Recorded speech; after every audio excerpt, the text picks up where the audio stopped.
तो देखो आज अपनी एक्सरसाइज है 13.1 और इसके क्वेश्चन नंबर 5 अपने कंप्लीट हो चुके हैं। तो नेक्स्ट अपना है क्वेश्चन नंबर 6।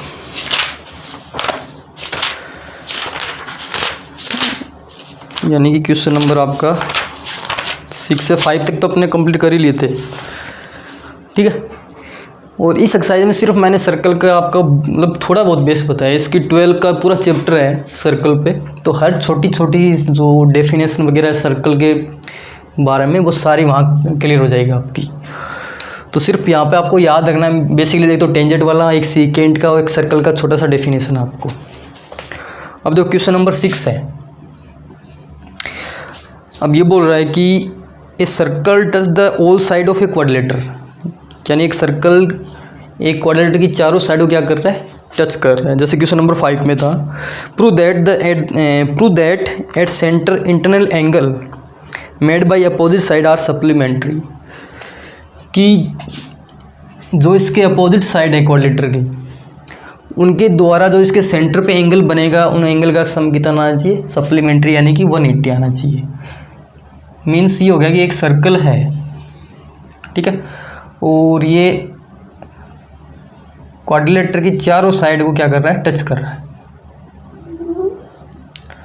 तो एक अच्छी सी डिजाइन डाल के इनको बना लो, ठीक है। अब मेरे से तो ऐसे ही बन रहा है भाई, इस प्रकार से। यानी कि एक ऐसा आपको क्वाड्रिलेटर बनाना है जिसके चारों साइड सर्कल को क्या कर रही हो, टच कर रही हो, या सर्कल क्वाड्रिलेटर की चारों साइड को क्या कर रहा हूँ, टच कर रहा हूँ। अब देखो ये तो हो गया इसका फिगर, ये सर्कल का हो गया सेंटर। अब इसने कहा कि सेंटर पे अपोजिट साइड का सम कितना आना चाहिए, सप्लीमेंट्री, मतलब 180। अपोजिट साइड का मतलब इस सेंटर के इधर वाली साइड और इधर वाली साइड, मीन्स इन साइड का एंगल जैसे इस प्रकार से, और इसके अपोजिट ये वाली साइड, इनका जो सम है वो कितना आना चाहिए, 180। ये सर्कल का सेंटर है, इसको जैसे अपन O मान लेते हैं, ठीक है। इन दोनों एंगल का सम, मतलब एक तो ये एंगल आना चाहिए पूरा और एक ये, इनका सम आपको क्या दिखाना, 180। या फिर इधर वाले में कर रहे हो तो ये वाला एंगल और ये वाला एंगल, दोनों का सम कितना आना चाहिए, 180। यानी आपको प्रूव क्या करना है इसके अंदर, टू प्रूव कि angle AOB plus angle COD, इनका सम कितना आना चाहिए, 180, ठीक है। अब देखो जो इसके कॉन्टेक्ट पॉइंट है यानी टेंजेंट पॉइंट है, ये वाले, इनको आपस में ज्वाइन कर दो, मतलब इस प्रकार से, ठीक है, ऐसे। और इनको नाम दे दो जैसे PQRS।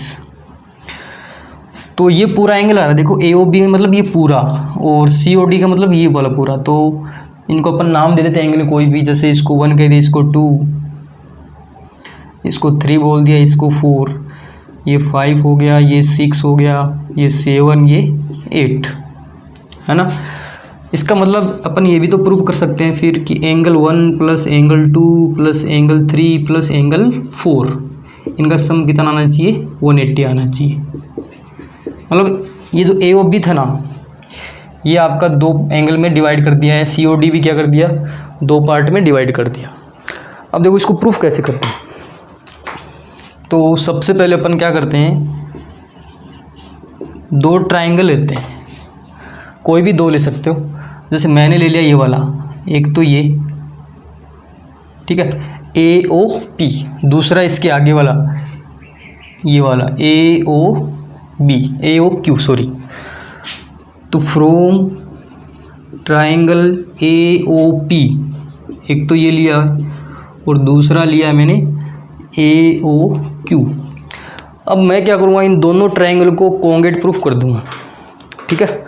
क्या कर देंगे, कॉन्गेट प्रूफ कर देंगे। तो देखो कैसे, ये दोनों ट्राइंगल कॉन्गेट प्रूफ करने हैं तो कैसे होंगे, देखो एक तो ये OP इक्वल टू OQ लिख सकते हैं क्या, क्योंकि ये रेडियस है सर्कल की, है ना। दूसरा, ये साइड दोनों में क्या आ रही है, कॉमन आ रही है ना। अब तीसरा देखो, तीसरा आप ये भी बोल सकते हैं कि ये सर्कल की क्या है, टेंजेंट, और ये भी क्या है, टेंजेंट, और टेंजेंट का जो लेंथ है वो आपस में क्या होता है, इक्वल, कोई भी दो टेंजेंट का। तो इसका आप A P equal to A Q भी लिख सकते हो। अगर दूसरा रूल लगाना चाहते हो तो देखो, ये टेंजेंट और ये रेडियस, इनके बीच में ये एंगल कितने डिग्री का बनेगा, 90 डिग्री का। इधर भी ये कितने डिग्री का, 90 डिग्री का। तो जैसे ये एंगल 1 बोल दें, ये 2 बोल दें, तो angle 1 equal to angle 2 90 degree का। ठीक है। अब कौन सा रूल लग गया, बाई एस ए एस या आर एच एस। ठीक है। और यदि A P equal to A Q लेके आ रहे हो ना, तो उस टाइम कौन सा लग जाएगा, फिर वो ट्रिपल ए का लग जाएगा, तीनों साइड इक्वल हो जाएंगे। तो कोई भी एक से आप करो इसको। तो एस ए एस या आर एच एस से ये दोनों ट्रायंगल क्या हो गए, कॉन्ग्रुएंट प्रूफ हो गया आपके पास। यानी कि triangle A O P congruent proof हो गया ट्रायंगल ए ओ क्यू के।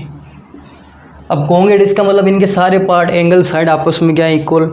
इसका मतलब जो एंगल 8 है वो किसके बराबर हो जाएगा, 1 के बराबर हो जाएगा। ठीक है। अब देखो ये 8 1 के बराबर है। इसी प्रकार यदि अपन ये आगे वाले दोनों ट्रायंगल लें, ये वाले, तो दोनों को कॉन्ग्रुएंट प्रूफ करेंगे तो 2 किसके बराबर, 5 के बराबर, 6 किसके बराबर, 4 के, 3 7 के। तो अब अपन आगे लिख देंगे सिमिलर कि एंगल 2 है वो किसके बराबर, 5 के बराबर हो जाएगा। ठीक है। और 4 है वो 6 के बराबर हो जाएगा, और 3 है वो 7 के बराबर हो जाएगा। ठीक है। यहाँ तक क्लियर है सब, कि दो ट्रायंगल आपको कॉन्ग्रुएंट दिखाने हैं, उसके बाद में सिमिलर लिखो, नहीं तो ये बहुत बड़ा हो जाएगा। तो दो ट्रायंगल मैंने ले लिया, ये वाला, एक तो ए ओ पी और एक ए ओ क्यू, दोनों को कॉन्ग्रुएंट प्रूफ किया है। उसके बाद में कॉन्ग्रुएंट प्रूफ करने के बाद में ये वाले एंगल आपस में क्या होते हैं, इक्वल, वो लिख सकते हो by C P C T से। ठीक है। अब क्या करते हैं, इन सारे एंगल को अपन क्या कर सकते हैं, ऐड कर दें अपन इनको। यदि सारे एंगल अपन ऐड कर दें तो देखो क्या आएगा, यदि सारे एंगल अपन क्या कर दें, ऐड कर दें, तो देखो क्या आ जाए। नाउ एंगल 1 + 2 + 3 + 4 5 6 7 + 8, और इनका सम कितना आ जाएगा, 360 आ जाएगा आपके पास। ठीक है। तो देखो मेरे को जो प्रूफ करना है उसमें 1 2 3 4 ही रखने, उसके अलावा सारे हटाने हैं। तो अपन 1 + 2 + 3 + 4। ठीक है। अब 5 किसके बराबर था, 2 के बराबर, 6 किसके बराबर है, 4 के इक्वल है, 7 किसके इक्वल है, 3 के इक्वल है, और 8 किसके था, 1 के, इक्वल टू 360। अब ये सारे एंगल डबल हो रहे हैं, है ना। तो 2 एंगल 1, 2 एंगल 2, 2 एंगल 3, 2 एंगल 4 इक्वल टू 360। सब में 2 कॉमन आ रहा है, वो बाहर ले लें अपन। तो देखो क्या बनेगा, 2 आ गया बाहर आपका, तो 2 तो बाहर, अंदर एंगल 1, एंगल 2, एंगल 3, एंगल 4, और ये 360। 2 का डिवाइड कर दे 360 से, तो क्या आएगा, 1 + 2 + 3 + 4 इक्वल टू 180, है ना। या तो इसको ऐसे लिख सकते हैं, या फिर 1 और 2 में कौन सा आ रहा है एंगल, ए ओ बी आ रहा है पूरा, 3 और 4 में सी ओ डी आ रहा है, इक्वल टू 180। और ये हमें क्या करना था, प्रूफ करना था, यानी कि हैंस प्रूफ। ठीक है। इजी क्वेश्चन है, 13.1 मोस्ट इंपॉर्टेंट है, सारे क्वेश्चन इसके 2 या 3 नंबर में ज़रूर। तो ये हो गया क्वेश्चन नंबर 6 आपका कंप्लीट। अब उसके बाद में है सेकंड लास्ट क्वेश्चन है, क्वेश्चन नंबर 7। तो क्वेश्चन नंबर 7 में एक ऐसी फिगर आपको बना के दे रखी इन्होंने कि ये सर्कल है, इसके बाहर कोई पॉइंट है P, और यहाँ से 2 टेंजेंट इन्होंने ड्रॉ कर रखे हैं। ठीक है। इस प्रकार से ये इसका सेंटर है, तो कुछ इस प्रकार से इन्होंने फिगर बना के दे रखी है आपको। ये P है और ये A, ये B और ये है O।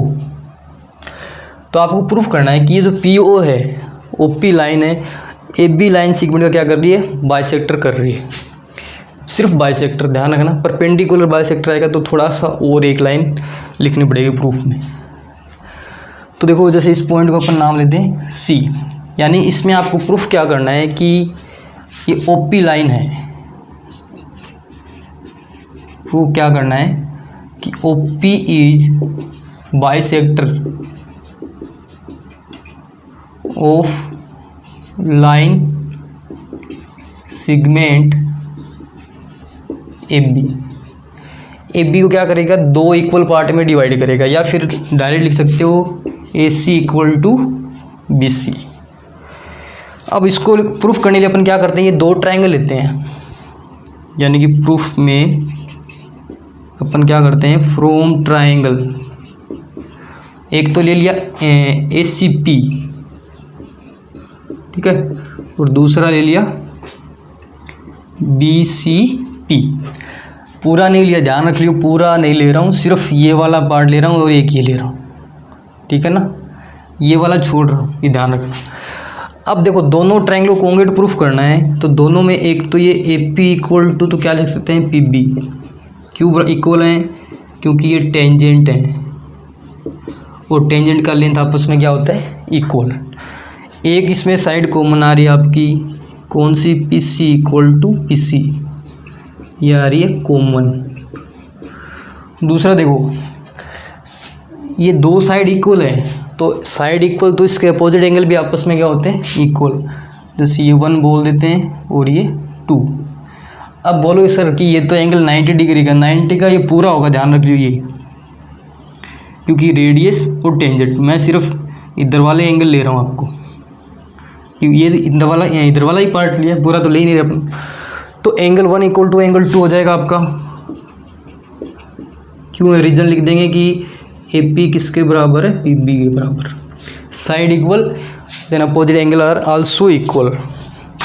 अब कौन सा रूल लग गया, दो साइड एक एंगल, तो बाई SAS रूल्स, ठीक है। ट्रायंगल एक तो हो गया ACP, कॉन्ग्रुएंट प्रूफ हो गया है ट्रायंगल BCP के, कॉन्ग्रुएंट प्रूफ हो गया। इसका मतलब इसके ऑल पार्ट, ऑल एंगल सारे आपस में equal, means AC equal to क्या लिख सकते हैं, BC। क्यों लिख दिया, बाई CP/CT, ठीक है। तो AC equal to BC proof कर दिया। इसका मतलब क्या हो गया, OP लाइन क्या कर रही है, AB को दो इक्वल पार्ट में डिवाइड कर रही है। अब ये तो हो गया इतना ही क्वेश्चन। अब क्वेश्चन में इस बार भी लिखाएगा ये कि OP इज परपेंडिकुलर बाइसेक्टर, तब थोड़ा सा और आगे लिखना आपको। यदि पूछ ले कि परपेंडिकुलर बाइसेक्टर, तो थोड़ा सा और लिखना आपको। अब देखो कॉन्ग्रुएंट तो प्रूफ कर ही दिया, परपेंडिकुलर बाइसेक्टर का मतलब, परपेंडिकुलर मतलब तो इधर एंगल कितने डिग्री का होना चाहिए, 90 डिग्री का, ये वाला। तो देखो ये पूरा लीनियर पेयर है, ऊपर वाला 3 कहते हैं, नीचे वाला क्या कहते हैं 4। तो 3 + 4 = 180, क्योंकि ये क्या है, लीनियर पेयर है। और ये 3 और 4 आपस में इक्वल है, क्योंकि दोनों क्या प्रूफ कर दिया है, कॉन्ग्रुएंट प्रूफ कर दिया है। इसका मतलब ये 3 = 4 है, क्यों है, बाई CP/CT से। तो एक को चेंज कर दो, 3 + 3 = 180, तो ये आ जाएगा 2 एंगल 3 = 180। तो 3 कितना आ गया, 90 डिग्री। इसका मतलब ये क्या कर रहा है, इसको परपेंडिकुलर बाइसेक्टर। सिर्फ बाइसेक्टर पूछे तो यहाँ तक करना है, परपेंडिकुलर बाइसेक्टर पूछे तो फिर ये आगे वाला पार्ट और ये पूरा करना आपको, ठीक है। अच्छा क्वेश्चन है। अब देखो इसका लास्ट पार्ट है, यानी कि क्वेश्चन नंबर 8 13.1 में। अब इसका थोड़ा सा ये बीच वाला पार्ट अपन हटा देते, इसको हटा देते हैं। सेम फिगर है वैसे तो 7 और 8 वाले क्वेश्चन में, दोनों की सेम फिगर है। ठीक है, तो ताकि ये थोड़ा सा इजी हो जाएगा आपको समझने में। अब जो क्वेश्चन नंबर 8 है आपका, तो उसमें ये पूछ रहा है कि आपको प्रूफ करना है कि PAOB एक साइक्लिक क्वाड्रिलेटर है। तो साइक्लिक क्वाड्रिलेटर पूरा आपके 12th के चैप्टर में आएगा। साइक्लिक क्वाड्रिलेटर का डेफिनेशन क्या होता है वो याद रखना है कि साइक्लिक क्वाड्रिलेटर में अपोजिट एंगल का जो सम है, सम ऑफ अपोजिट एंगल्स, वो 180 दिखाना होता है। अगर हमने इसके अपोजिट साइड का एंगल 180 दिखा दिया, इसका मतलब ये क्या है, साइक्लिक क्वाड्रिलेटर। तो उसके लिए देखो क्या करें, जैसे मैं इसको बोल दूं एंगल 1, इसको बोल देता हूँ एंगल 2। तो नाउ वैसे आपको इसमें यही प्रूव करना है कि PAOB be a cyclic quadrilateral, ठीक है। तो उसके लिए देखो प्रूफ में कि now angle 1 equal to angle 2 लिख सकते हैं। इक्वल क्यों है, 90 डिग्री है।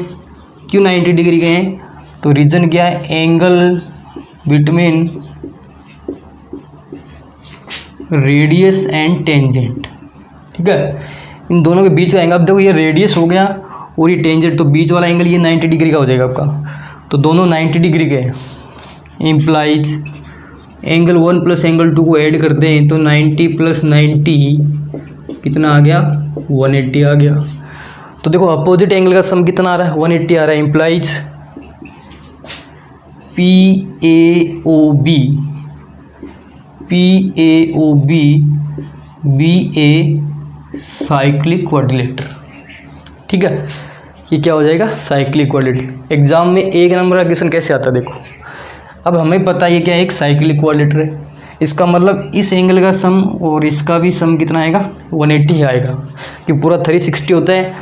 तो ये अपन ने निकाल दिया 90 यानी 180 का, तो इन दोनों का सम भी कितना आएगा, 180 आएगा। तो क्वेश्चन में कैसे पूछेगा आपको, या तो ये बाहर वाला एंगल दे देगा पूरा कि बताओ ये 110 है, तो ये वाला कितना होगा, तो 180 से क्या करना है आपको, माइनस करना है। या फिर ये दे देगा, ये वाला पूछे बाहर वाला, तो भी आपको क्या करना है, 180 से माइनस क्यों करना है, क्योंकि एक साइक्लिक क्वाड्रिलेटर है, वो साइक्लिक क्वाड्रिलेटर के एंगल का सम कितना होता है, 180 होता है। तो ये 13.1 आपकी होगी ये कंप्लीट।